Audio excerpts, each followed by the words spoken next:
The tree you see in front of you, called the king oak, is the focus of a local superstition which states that when a branch falls, it predicts the death of a member of the owning Bury family. The king oak was struck in 1963 by lightning, causing the loss of a large branch.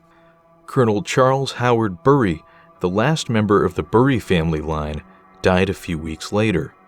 Currently standing at around 27 feet across and 60 feet tall, it was planted somewhere between 1200 and 1600 AD and would have been alive during the time of the building of the mansion that we explore with you today.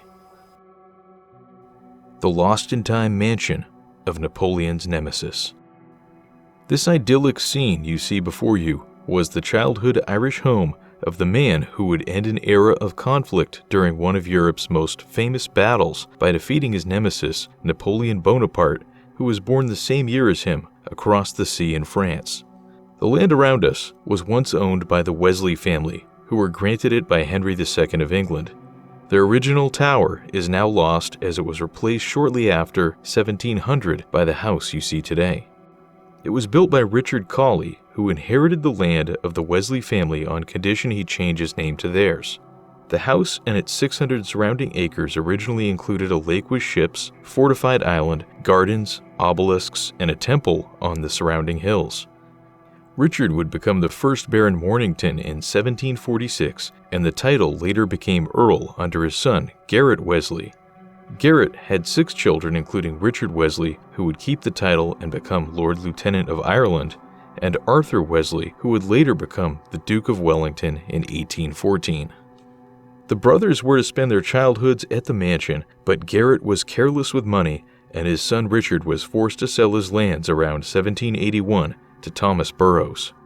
Roger O'Connor was an Irish nationalist who then rented the mansion from Burroughs. Roger and his brother were both suspected members of the United Irishmen and had gone into hiding during the Irish Rebellion of 1798. He had reportedly said that he had rented the mansion as a suitable residence in which to entertain Napoleon after the defeat of the British. During this time, the now landless Arthur Wesley had enlisted in the British Army in Ireland and would later fight in the Netherlands and India, where his brother Richard Wesley was then Governor General. Arthur then changed his last name to Wellesley and was to fight there in campaigns for years, eventually becoming a major general.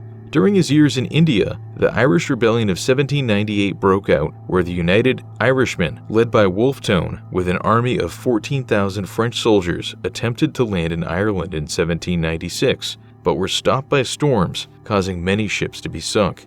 The rebellion still went on without the French, culminating in a major defeat of the Irish at Vinegar Hill, but fighting was to continue and run alongside Robert Emmet's rebellion until 1803. In the years following, Arthur Wellesley was to fight in Spain, Russia, and Denmark in various campaigns against the Napoleonic French, among whom were many Irish conscripts who, having left Ireland after the 1798 fighting, now fought alongside the French armies in the Irish Legion, which was training to invade Ireland. At the same time, living at Arthur's old family mansion, Roger O'Connor was to travel to Paris after an arrest and write nationalist books such as To the People of Great Britain and Ireland. By 1809, he had returned to Ireland, and while melting lead for bullets, a fire started that burned much of the old Wesley mansion to the ground. In 1812, Arthur Wellesley was made Earl of Wellington. In 1814, he was made Duke Wellington, following victories against Napoleon's army and Napoleon's surrender and arrest. However, in 1815, Napoleon escaped imprisonment on the Isle of Elba and returned to France to lead an army against the invading forces of the 7th Coalition of Nations that had allied to stop him. Fighting on Napoleon's side was Arthur O'Connor, the brother of Roger O'Connor, who still lived at the old Wesley estate. During the fighting, Wellington was given charge of the mainly British army, and a second Prussian army under Blücher was defeated at the Battle of Ligny. Napoleon sent a third of his army to chase the retreating Prussians and led the rest to fight Wellington at what would be known as the Battle of Waterloo. Here Napoleon was to make a grave mistake, as the Prussians had in fact mainly escaped their pursuers. Wellington set up his defenses on Mont Saint-Jean, south of Brussels. His allied army of 68,000 faced 73,000 French and allies. Among these were 7,000 or so Irish on the British side, while the Irish Legion of Napoleon was stationed elsewhere. The French repeatedly were to attack his positions on June 18th. First was an infantry charge, where the French began to win the battle. Then British and French cavalry charges, and a final desperate attack by Napoleon's infantry and his Imperial Guard. They failed to break through due to a steady flow of the 50,000 Prussians reaching the battlefield. At the end of the day, Napoleon's forces broke, and he abdicated shortly after, with the Allies entering Paris on July 7th. At Waterloo, some 60,000 dead and wounded lay on the field. So great were the piles of dead that a business erupted, with locals selling dentures to the rich made of dead soldiers' teeth, known as Waterloo teeth. A second business was also born, selling bones to be ground and used as fertilizer. It could have been spread on the very fields we see around us now.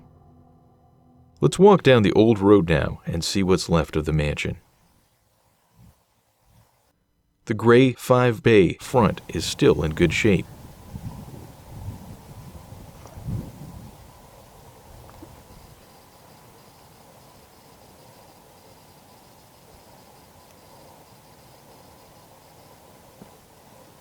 We head into what was the main door, carefully stepping over tangled barbed wire.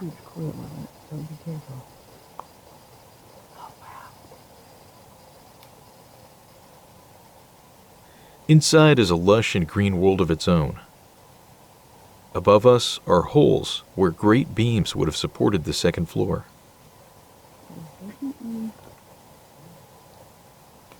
Ahead can be seen a very large fireplace.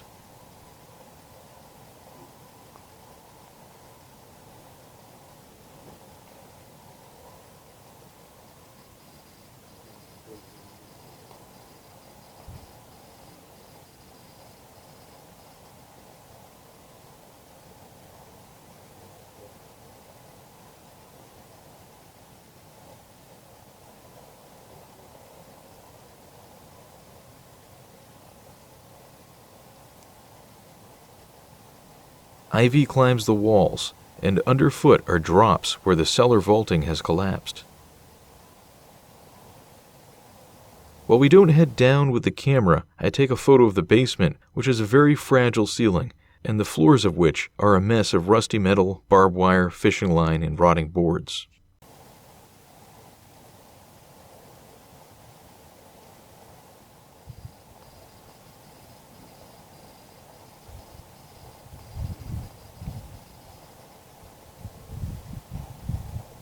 The opening to our right may have been a large double door. The hall is silent except for the winds that blow through it.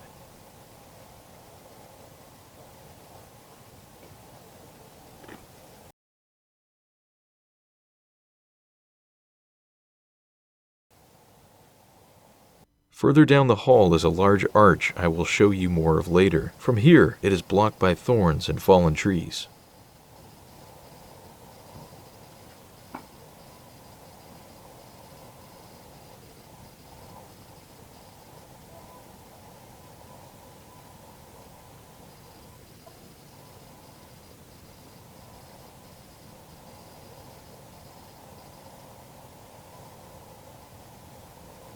While it is nice to see a mansion that is mostly intact, there is something peaceful and relaxing to being inside one, fully overgrown and intertwined with nature.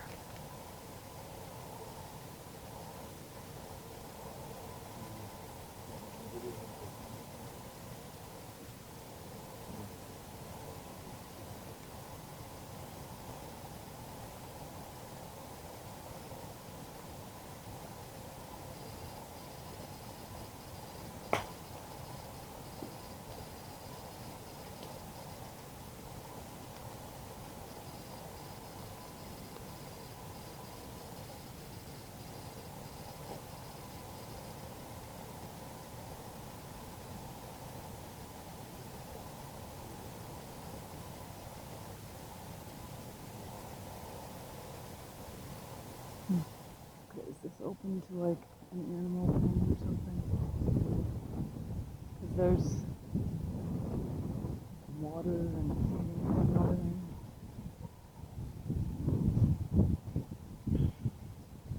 We head around the backside, and in the distance are walls and remnants of the stables and a chapel that is now used for animals.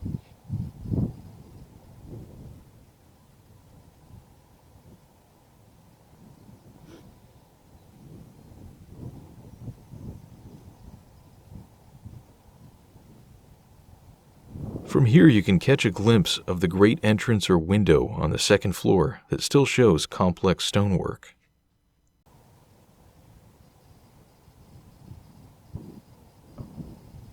Some noises that sound like a bull are coming from the inside of the dark entrance. We were chased by one last year at a mansion through deep mud until we jumped a wall to escape. It was hilarious in retrospect and terrifying at the time, and we're still a little bull shy.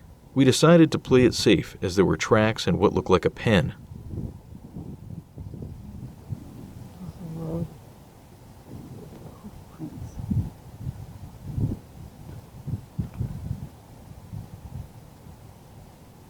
Traveling along the other side, it's apparent that perhaps a little of the early tower was incorporated, as this backside area of the mansion seems thicker, older, and sticks outwards.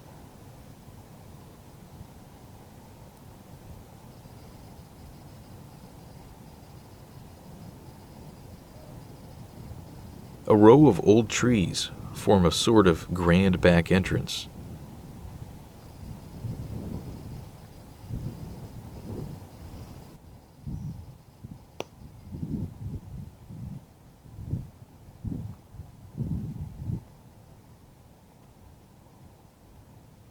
We head up into the ground floor. It seems from the layout here that the house reached 3 floors, perhaps 4 in this section.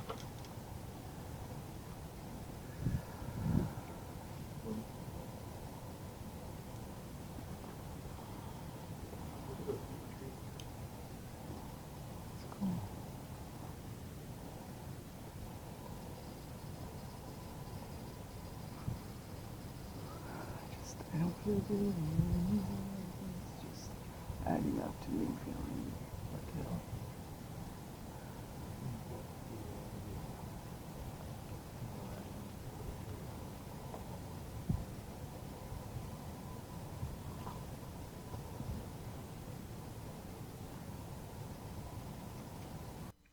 Like Angkor Wat, trees burst from the stone and now form part of the building itself.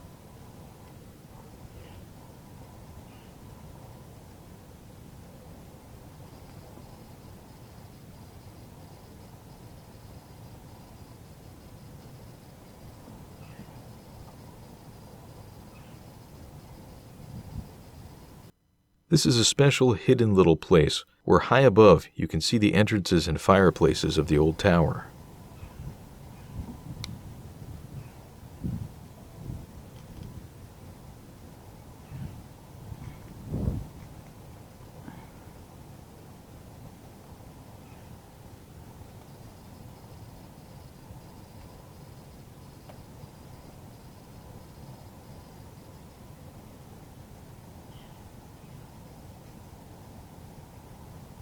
Key hanging over there.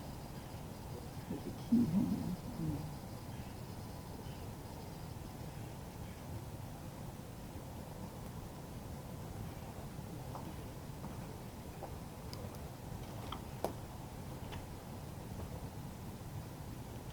As we pack up and leave the place as we found it, we find an intact vaulted room where a key hangs as mysteriously as the last unknown days of this mansion.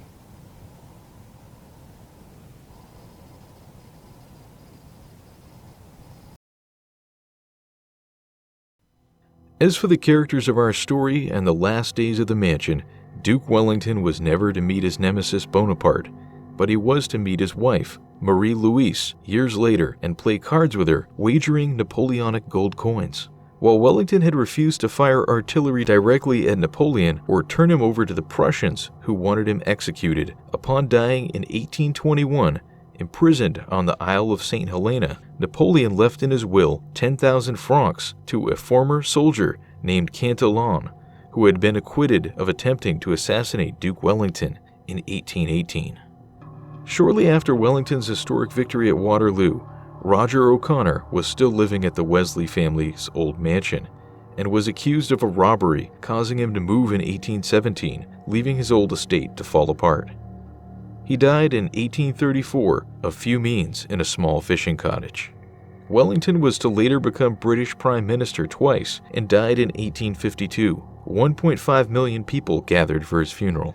By this time, it was noted that nothing but the outer walls remained of his family mansion, and it was a hideout for thieves, slowly fading into the nearby woods, but still accessible across its old stone bridge. You can cross to this very day to see this peaceful, overgrown, ruined house that was home to a man known for his nationalist writings, and another man who would live here in his childhood and go on to defeat the continental supporter of that same nationalist cause.